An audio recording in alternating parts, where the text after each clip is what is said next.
it was impossible to stop thinking about it. It's just like your body produces a pure drug.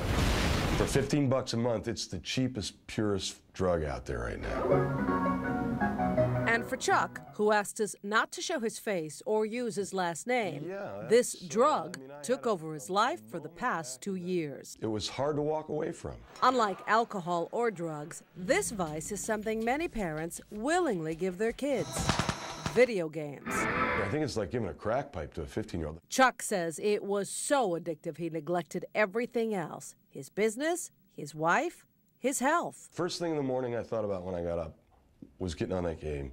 The last thing I thought about at night before I passed out was the game. Chuck found himself walking down a slippery slope. He couldn't stop. He didn't want to stop. That overwhelming obsession and compulsion is very similar to booze or drugs. They're exactly the same.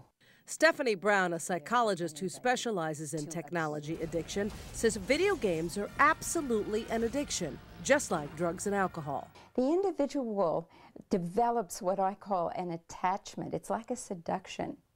It's an attachment to the game.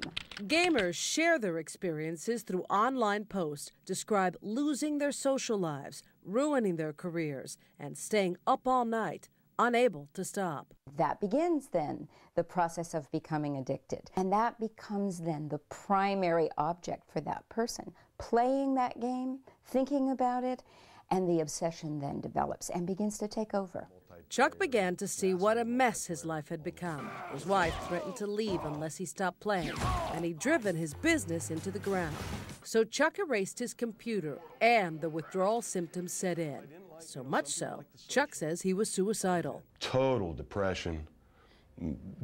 Could see absolutely no joy ever happening ever again in my life. So now 2 months game-free, Chuck is getting his life back. In fact, he's even gotten a sponsor to help him through his addiction. Experts say that teens, though, they're at even greater risk. And they say that parents should limit the hours that kids spend playing video games and that you should be watching for signs of any type of social detachment. And yes, while video games can be addicting for some, playing them doesn't actually mean that you're an addict. Jessica Aguirre, NBC Bay Area News.